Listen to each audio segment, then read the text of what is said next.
Hey, what's going on? Welcome back to I am E, and this is E from NYC. Hope everyone is doing well. I hope everyone is doing great. Welcome back. I am so thankful that you guys are joining me. For those that haven't seen any of my videos that's out, go check them out. Go check them out.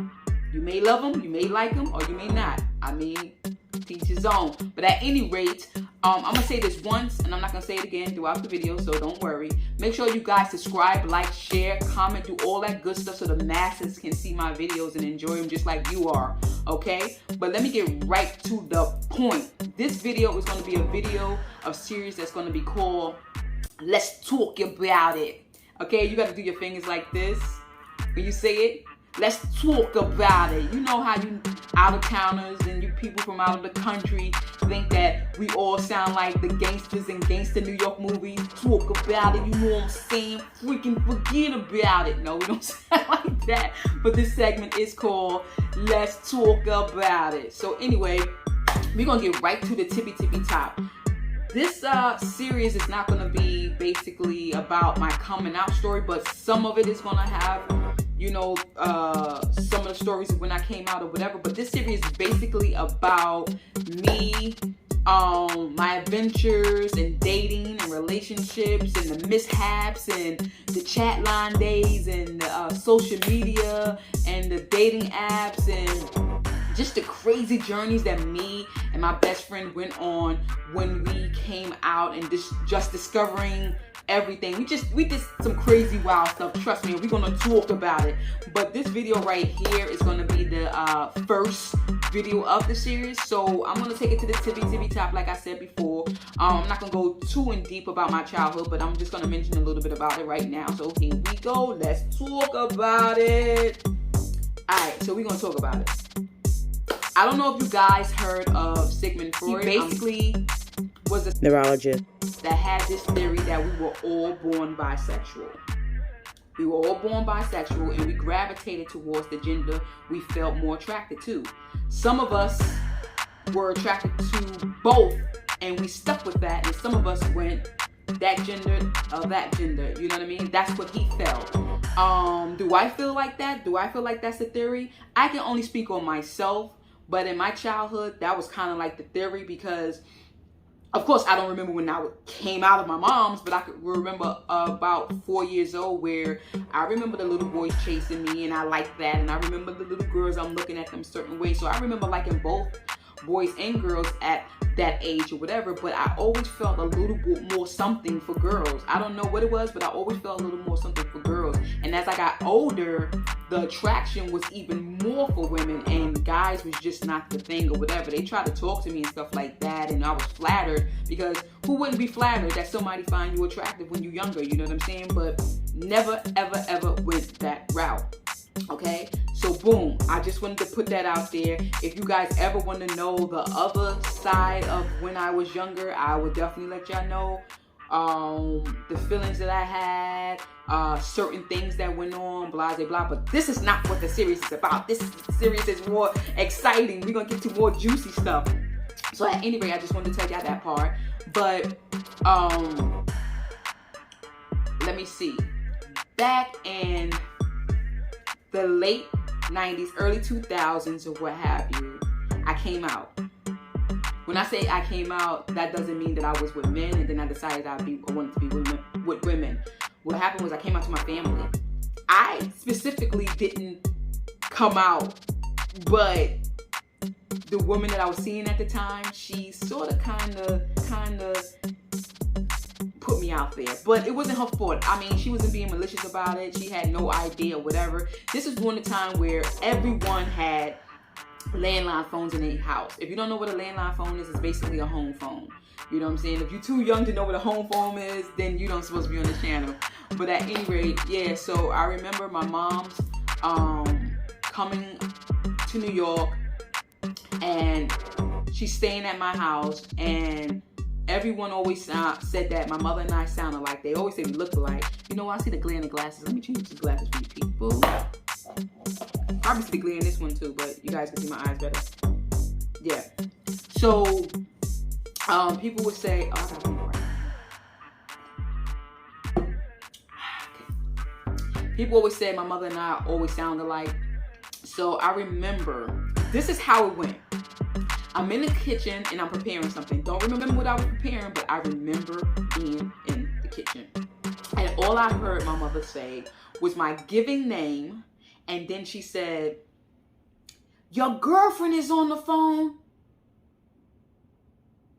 I'm like, my girlfriend? Mind you, I never said anything about being a lesbian to my mom's whatsoever. Let me tell you something. I used to rap back in the day, so my dress, the way I dressed with men clothing, and I was always like chunky when I was younger, so I always would get men clothes or whatever. And plus, when I was rapping, that was more or less like the Brat and the TLC style, you know what I'm saying? That particular style. So my mother never thought anything of it because I rapped, and she just felt like that was my rap persona. So she didn't have no inkling that I like women because I never had that, you know what I'm saying? I never was that extra aggressive around my family or whatever the case may be. So she didn't know anything. So anyway, she's like, "One of your girls." And I'm like, what? One of my girls? Now I'm shaking in my boots. I'm shaking in my boots, literally. And so it took me about a minute or two. And she said again, "The phone." So I went towards the room and I was like, "Thank you." So I went back in the kitchen and I told her, I said, "My mom's don't know that I'm gay. What did you tell her?" She said, "I didn't say that you were gay. I just said, 'Hey babe, what you doing?'" And I just started talking. And then she's like, "Oh, this is not who you think it is." And then that's when she called you. I was pacing back and forth. No lie. I was pacing back and forth. And I told her I'll call you back because I didn't know what was I going to tell my mother, how I was going to lay it on her. I didn't think that my mother was going to overreact or disown me or say something negative and mean and stuff like that, because that's not how my mother raised us. That's not how we was raised. We wasn't raised in a household that was full of hatred. We wasn't raised in a household where we should be afraid to say what we want to say or do what we want to do, although there would be consequences to some things, but it wasn't that. I think it was more about me and how, and my comfortability. Would I be comfortable knowing that my sisters like men and I like women, and that whole thing? It was more me than anything. Yeah, it was more me than anything. So I keep on looking at myself because I have my James Bowen shirt. For those out there that love James Bowen like I do, thumbs up. But at any rate, yeah, I was like, okay, what am I gonna do? So I said, the only way I can do this is to ease it on her smoothly. I think a lot of people have done this, and a lot of people can relate to this story. I was like, how would you feel if I told you I was bisexual? I had to do it that way because when you tell your family that there's 50-50, 50% chance I'm going to be with a man, 50% chance I'm going to be with a woman. So that means you know what I'm saying? So it feels like you laying it on more smoothly instead of just like, I'm gay, there's no chances I'm going to be with a man, there's no chances of this and that and the third. But at any rate, I told her, and her words were, "What? I love you. You're my child. I would never disown you or never dislike you because of who you are." And then she asked me, was the girl that was on the phone bisexual? And I was like, I don't know. I think she is, or what have you. She told me at the time this woman was supposed to be lesbian, but I found out after the demise of our relationship she was bisexual. But anyway, that's another thing. So anyway, yeah. So I told her like that. Oh, what happened? At the time, my mom's and my step-pop owned businesses in Harlem. So. And also, my grandmother, God rest her soul, was sick, so my mother was constantly coming back and forth out of state, because of the businesses, and of course, because of my grandmother and the businesses. But, yeah, God rest her soul again. So,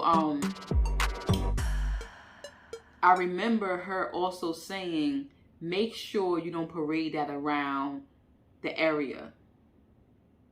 And I took offense to that she said that when I was younger. But as I got older, I knew exactly what she meant.